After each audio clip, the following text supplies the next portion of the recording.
Poverty and building hope. Efforts Wayne TV is proud to support. Thank you for making News Channel 15 your #1 news station. Every newscast, every day. Coverage you can count on continues with Drew Blair.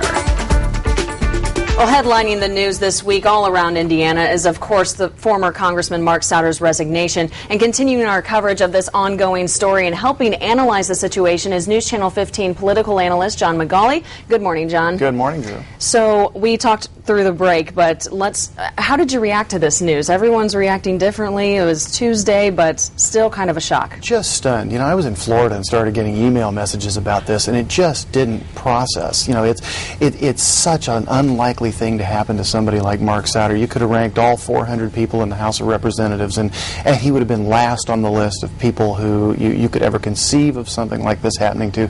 I don't think it's going to really process until somebody else starts showing up in that role. And now that we have gotten past the initial news, we need to move on to the next steps. And there's several of them. Now we're talking about the timing of a special election. Should it happen in a few weeks? Should it happen the day of the general election? What are your thoughts on it? I think everybody agrees that the financial impact on these counties would just be too much, especially just coming out of a primary. And the number of days that you'd really miss having a congressman in the seat with summer breaks, things like that, is really pretty inconsequential. And with the office staff there still doing constituent outreach, things will be pretty good if we can wait until November. So you aren't anticipating much of a lack of representation then? No, I think the feeling is that, you know, enough of the hot button issues have already gone through Congress. We're too close to the midterms to really see anything where you're going to get a few votes making a difference come through this late in the session.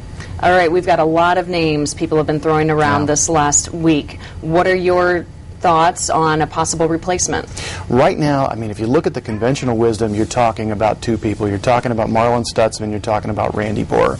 The numbers, the sheer number of caucus delegates that are going to be voting on this, you know, it favors somebody from Allen County. There's over 50% of the caucus votes come from this county. But if you look back at the just completed race, you know, Marlin Stutzman essentially tied Dan Coates in the 3rd Congressional District.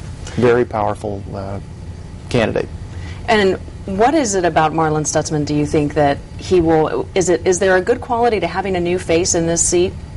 Yeah, and it definitely appeals to that anti-incumbent sentiment. Even though Marlin is an incumbent office holder, he's saying the right things. He's really appealing to that underlying anger, especially in some of these other counties that run very conservative. You know, Mark Souder has never really won Allen County by huge numbers, but he wins these outlying counties where Marlin really appeals to by enormous numbers. I mean, Souder basically, in all intents and purposes, tied Allen County in 2006 and still won the district by 15,000 votes.